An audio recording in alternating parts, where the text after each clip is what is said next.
오늘은 이제 마태복음 18장 1절로 10절을 통하여서 첫 단계로 갈릴리로 가라 하신 예수님의 말씀, 너희가 빨리 가서 내 형제들에게, 다시 말하면 내 제자들, 또 예수님께서 선택한 사도들 등 그들에게 가서 소식을 전해라. 거기 가서 갈릴리로 내가 먼저 가서 그들을 만나게 될 것이라는 것을, 이 말은 내가 부활하여 다시 말하면 살아나셨다는 것을 빨리 가서 전해라. 이게 뭔 얘기예요? 부활의 소식을 전하라는 겁니다. 여기 성경대로 보면은, 자, 돌을 누가 굴렸다고 그랬어요? 천사들이. 왜? 사람의 힘으로는, 그냥 이 여인들의 힘으로는 돌을 굴릴 수 없을 정도의 큰 돌을 세워놨거든요. 그러니까 이 여인들이 갈 때 무슨 생각을 했느냐? 마가복음, 누가복음도 공히 기록하고 있습니다만은, 우리가 가면 저 돌을 누가 굴려주지? 할 정도로 큰 돌이었습니다. 그런데 이 돌을 천사들이 옮겨놓고, 그러고 나시 그런 광경이 벌어지게 되니까 이 수직하던, 다시 말하면 여기는 로마의 군인들이 아니라 유대 관원, 유대 군인들이 지키고 있었던 거예요. 그들이 누구한테 제일 먼저 가서 전했게요? 대제사장들에게. 거기 보면 4절에 수직하던 자들이 저를 무서워하며 떨며 죽은 사람과 같이 되었더라 했습니다. 한번 살펴봅시다. 대제사장들과 바리새인들은 예수님의 부활을 기억하고 있었어요. 기억하고 있었습니다. 잊지 않았어요. 혹시나 해서 이들은 대책을 세우기 위해서 빌라도에게 찾아가서 군인들을 동원해서 철저하게 지키자고 했습니다. 그런데 빌라도가 아니야, 너희들이 알아서 해. 너네도 관원들 있잖아. 해서 그 파수꾼들을 세우고 큰 돌로 가로막고 인봉까지 했었다고 했었어요. 그런데 이렇게 매달렸던 그 대제사장 등과는 달리 제자들은, 마리아는, 또 여기 세 여인도 마찬가지로 예수님이 돌이 굴려졌을 때 부활했다는 사실을 생각도 못하고 있는 거예요. 생각도 못하고 있는 거예요. 마가복음 16장 1절로 4절에서는 막달라 마리아와 야고보의 어머니 마리아와 살로메가 가서 예수께 바르기 위하여 향품을 사두었다가 안식 후 첫날에 일찍이 해가 뜰 때에 그 무덤으로 가서 서로 말해도 누가 우리를 위하여 무덤 문에서 돌을 굴려주리오. 그런데 눈을 본즉 벌써 돌이 굴려져 있었다고 그랬습니다. 이건 뭘 얘기하는 거예요? 아까도 말씀드린 대로 여인들의 힘으로는 굴릴 수 없는 상황이었다는, 그런 돌로 막아지고 인봉해 놨었다는 거죠. 그런데 누가복음 24장 1절로 5절에 보면은, 안식 후 첫날 새벽에 이 여자들이 예비한 향품을 가지고 무덤에 가서 돌이 무덤에서 굴려 옮기운 것을 보고 들어가니 주 예수의 시체가 보이지 아니하더라. 그러면 이때 어떻게 해야 돼요?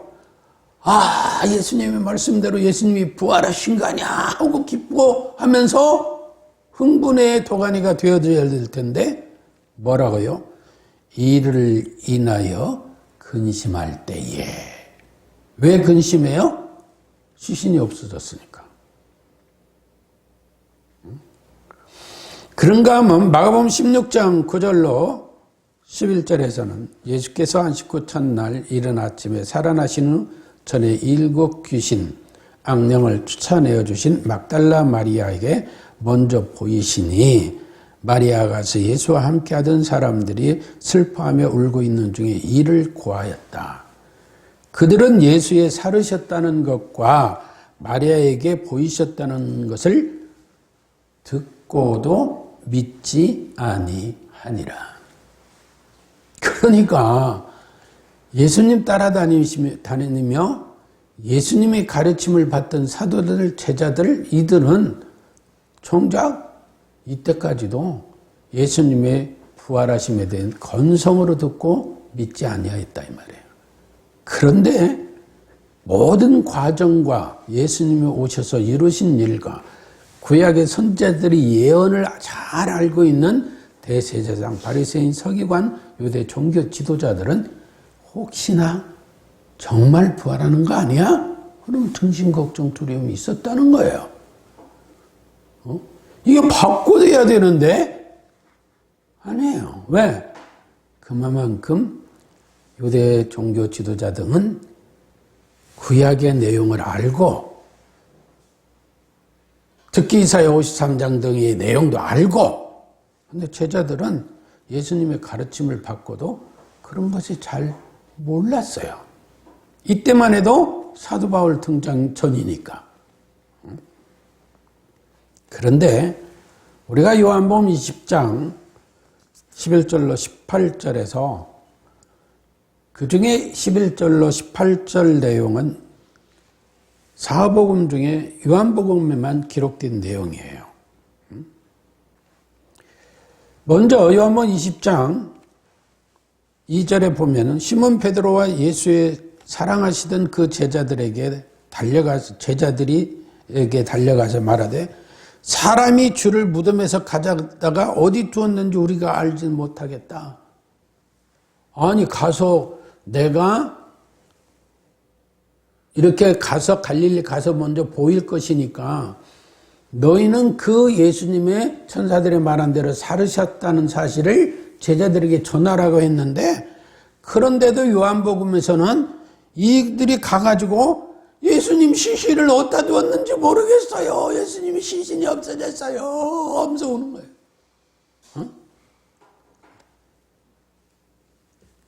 그러니까 그 이야기를 듣고 예수님 시신이 없어졌다니까 베드로하고 다른 제자들이 막 무덤으로 달려갑니다. 그래서 다른 제자가 베드로보다 빨리 달렸는가, 베드로가 달리기가 좀 늦었나 보지. 그래서 먼저 가서 무덤 안에 보니까 세마포만 있고 없는 거예요. 베드로가 따라 무덤에 들어가 보니까 세마포가 놓여 있고 머리에 또 수건도 세마포에 함께 놓이지 않고 딴 곳에 객혀 있더라. 이 말은 정리되어지지 않았다는 거예요. 머리 썼던 두건, 여기 씌웠던 대로, 세마포는 세마포대로. 그러니까 왜? 살아나셔서 그냥 나오셨으니까. 그러니까 정리가 안 된 거죠. 그러니까 이게 함께 놓여 있지 않고 딴 곳에 객혀 있더라. 저는 여기서 보면서 무슨 생각을 했느냐. 이 말씀이 왜 필요할까? 그랬어요. 아니, 살아나셔 무덤에서 나오셨다 하면 되지. 세마포 따로, 머리에 쓰던 두건 따로, 그냥 따로따로 있더라. 이것은 누군가 손을 대어서 가져가지 않았다는 얘기예요. 물론 급히 가져가는 수도 있겠지만, 그러나 예수님이 그냥 있는 대로 하니까 이건 이것대로, 세마포는 세마포대로 그냥 살아나셔서 몸이 살아나셔, 영혼과 만나셔서 부활하시어 그냥 일어나셔 나오셨다는 거죠. 참 이 내용을 보면서 흥분이 되더라고요. 그때에 무덤에 먼저 왔던 다른 제자도 들어가 보고 믿더라 했어요. 아니, 먼저 달려온 그 제자는 뭘 믿었다는 거예요? 예수님의 부활을 믿었을까요? 아니에요. 예수님 부활을 믿은 거 아니에요. 누군가 옮겨갔을까? 그 여인이 말한 대로 시신을 가져갔다는 것을 믿었다는 걸까? 근데 부활을 믿지 않은 건 틀림없어요. 왜 그러느냐? 저희 9절에서 요한복음 20장 9절에서 저희는 성경에 그가 죽은 자 가운데서 다시 살아나야 하리라 하신 말씀을 아직 알지 못하더라 이랬어요. 그러니까 이거 보고 믿었다는 것은 예수님 시신이 없으니까 부활하셨구나 이걸 믿었다는 게 아니라 시신이 없어졌구나 하는 걸 확인했다는 거예요. 그러면서 어디로 가느냐? 이에 두 제자가 자기 집으로 돌아갔다 했어요. 여러분 예수님 부활하셨다면 어떻게 돼요 지금? 부활하겠습니다 하고 늘 기뻐서 막 난리가 나야 될 텐데 아니에요. 그런데 11절에 보면 마리아는 무덤에 여기서부터는 요한복음만 기록되어 있어요.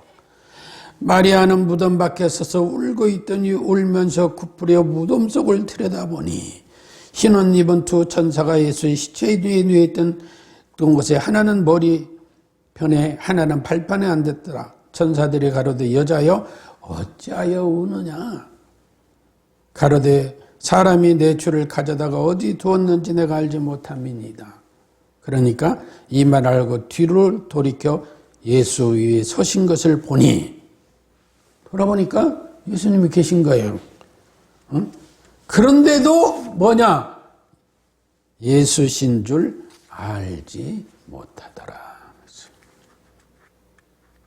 아니 예수님이 부활하셔서 지금 예수님 무덤에서 울고 있는 여인들이 예수님이 옆에 서셨는데도 돌아보고는 예수님도 뭐는 이게 부활체를 얘기하신 거예요.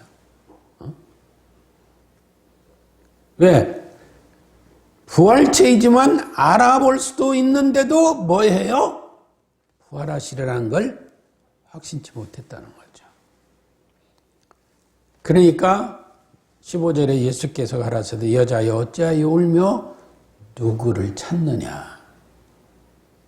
마리아는 그가 동산지기인 줄로 알고 가로되 주여 당신이 옮겨갔거든 어디 두었는지 내게 이르소서 그리하면 내가 가져가리라. 내가 모셔갈 테니까 당신이 어디 두었으면 우리에게 돌려주세요 라는 거예요. 그러니까 동산지기인 줄 알았다는 건 뭐예요? 부활의 확신이 없기 때문에 그렇다는 거죠. 그러니까 예수께서 마리아야 하시거늘 마리아가 그때서 돌이켜 히브리 말로 라뷰여 하니 이 말은 선생님이라. 그러면 예수께서 나를 만지지 말라. 그때야 아는 거예요. 이게 손을 대려고 하니까 나를 만지지 말라. 내가 아직 아버지께로 올라가지 못하였노라. 너는 내 형제들에게 가서 이르되 내가 내 아버지 곧 너희의 아버지 내 하나님 곧 너희의 하나님께로 올라간다고 하라 했어요. 그렇게 하라고. 그러니까 막달라 마리아가 가서 제자들에게 내가 주를 보았습니다. 예수님을 만났습니다. 부활하신 예수님을 보았습니다. 예수님을 만났습니다. 그리고 자기에게 내가 아버지 즉 너희의 아버지 너희 하나님 너희 하나님께로 올라간다고 하라 하는 얘기도 전했어요. 그런데 안타까운 현장이 벌어지죠. 왜? 제자들이 그 말을 듣고 믿고 기뻐서 막 흥분의 도가니가 돼야 될 텐데 그러질 않았어요. 그러질 않았어요. 제가 뭔 소리 하는 거예요 지금? 제가 뭔 소리야? 그러는 거예요. 아까 마가복음이나 누가복음에서 제자들이 달려왔어도 현장에 없는 걸 보고도 못 믿었어요. 이미 8해가 지났어요. 8일이. 지나가지고 제자들이 다시 집 안에 있을 때 도마도 거기 함께 있었는데 문은 닫혀 있는데 예수님이 그 안에 오셨습니다. 이게 부활체는 예수님이 부활체는 시공을 초월하시는 거예요. 오셨는데 가운데서 가라사대 너희에게 평강이 있을지어다. 너희에게 에이레네 평강이 있을지어다 라고 하시고 도마에게 이르시되 내 손가락을 이리 내밀어 내 손을 보고 내 손을 내밀어 내 옆구리에 넣어보라. 그리하고 믿음 없는 자가 되지 말고 믿는 자가 되라. 그때야 도마가 대답하여 가로되 나 주이시며 나의 하나님이시니이다. 그러니까 예수님께서 말씀하십니다. 너는 본고로 믿느냐? 본고로 믿느냐? 왜? 예수님이 지금 계실 때니까. 부활하셔 오셨으니까. 그런데 보지 못하고 믿는 자들이 복되다. 그럼 이 상황은 뭐예요? 오늘날 우리는 하나님의 말씀이 기록된 것을 실제로 예수님이 형상을 실제로 예수님이 죽기 전 또 부활하셨을 때로 보지 못하고 만지지 못하였어도 하나님의 말씀을 보고 듣고 성령의 조명하심에 따라 성령의 도우심으로 믿어지는 자가 더 복이 있다 하는 겁니다. 제자들 한번 볼까요? 마태복음 26장에 보면은 예수님이 그런 말씀하십니다. 오늘 밤에 너희가 다 나를 버리리라. 기록된 바 내가 목자를 치리니 양떼가 흩어지리라. 그러니까 너희가 다 흩어질 것이다 이 말이에요. 예수님 잡히고 나면. 그러면 너희가 나를 다 버릴 것이다. 이때 예수님이 하신 말씀이 있어요. 오늘 본문의 말씀같이 그러나 내가 살아난 후에 너희보다 먼저 갈릴리로 가리라. 이 말을 지금 오늘 본문에서 천사들이 하고 예수님이 하시는 거예요. 그러니까 예수님이 잡히시기 전에 이미 그 언약의 말씀을 하셨고 내가 부활하여 갈릴리로 가신다는 사실을 말씀을 하셨었어요. 그런데도 믿지 못하는 거예요. 그 말씀이 우리가 그때 말씀 들었잖아. 그러면 정말 예수님이 부활하셔서 갈릴리로 오시는 거야? 빨리 가야지! 이래야 하는데 그런데 이때 베드로는 뭐라고 한 줄 알아요? 너희보다 먼저 내가 살아나 부활해서 너희보다 먼저 갈릴리로 가리라 하는 생각은 없고 무슨 생각을 하느냐? 다 주를 버릴지라도 나는 언제든지 버리지 않겠습니다. 그러니까 예수님께서 내가 진실로 내게 이르노니 오늘 밤 닭 울기 전에 내가 3번 나를 부인하리라. 그러니까 베드로가 뭐라 그래요? 내가 주와 함께 죽을지언정 주를 절대 부인하지 않겠나이다. 절대는 없어요. 부인하지 않겠습니다는 것은 절대로 부인하지 않겠다는 거예요. 그리고 베드로뿐만이 아니라 모든 제자들이 동의합니다. 나도 그렇습니다. 저도 그렇습니다. 저도 그렇습니다. 그랬었어요. 그런 자들이 너희가 다 도망갈 것이지만 내가 살아나서 죽은 뒤에 살아나서 너희보다 갈릴리로 먼저 갈 것이다 생각은 새까맣게 잊어버리고 있었어요.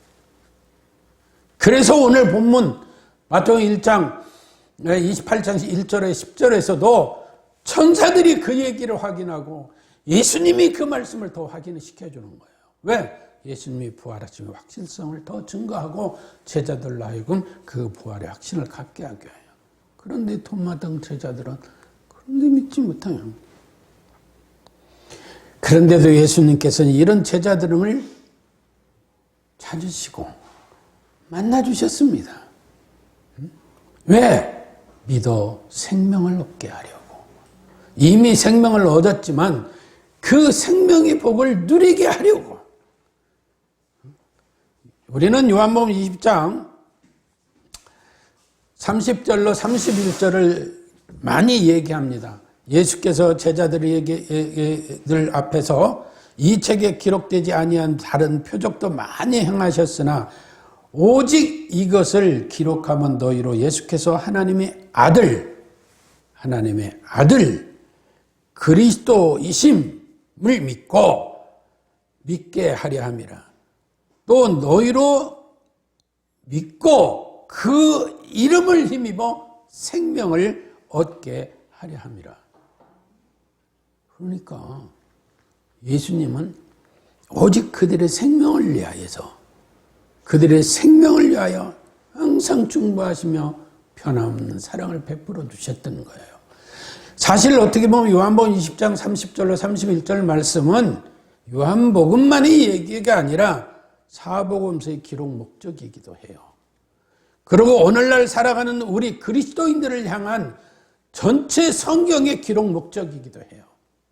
우리가 예수 그리스도는 하나님의 아들, 곧 그분이 하나님이시오, 메시아, 곧 그리스도시오. 그가 우리를 죄를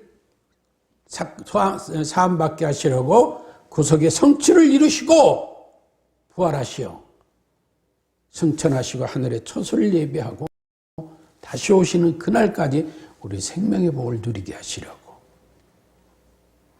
그래서 데살로니가전서 5장 9절에도 10절에서 사도 바울은 이렇게 이르합니다. 하나님이 우리를 세우심은 노하심에 이르게 하심이 아니요 오직 우리 주 예수 그리스도로 말미암아 구원을 얻게 하려 하십니다.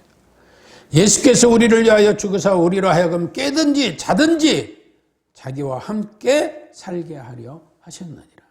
다시 말하면 예수 그리스도를 믿는 우리 성도들로 하여금 잘 때나 깰 때나 밤새 안녕하세요 할 때나 깨어서 활동할 때나 무덤에 있을 때나 영원히 하나님 나라에 있고 분리되어 있을 때나 언제나 하나님께 예수님께서는 우리와 함께 하신다 이거예요. 그래서 우리가 내가 너에게 분부한 것을 가르쳐 지키게 하라 마지막에 나옵니다마는 이런 자들에게 내가 어떻게 한다? 세상 끝날까지 함께 하리라 하신 거예요. 지금도 예수님께서 우리와 함께 살고 계시는 줄로 믿습니다. 따라서 우리가 큰 대제사장이신 이미 승천하신 자 하나님 아들 예수를 믿는 도리를 굳게 잡으라는 히브리서 4장 14절 말씀대로 예수 그리스도의 부활을 확신하고 믿고 그 소망 가운데 사는 우리가 되어져야 될 줄로 믿습니다. 갈릴리로 가라 하심같이 이제는 우리는 갈릴리로 가는 게 아니라 세상으로 가서 세상 사람들을 향하여 아직 예수 믿지 못하는 사람들을 향하여 부활의 소식을 전해야 되는 거예요. 그리고 그 복음을 전하는 삶 속에서 예수 그리스도와 함께 사는 복을 누리며 삼위일체 하나님과 함께 동행하는 생명의 복을 누리는 우리들이 되어져야 될 줄로 믿습니다.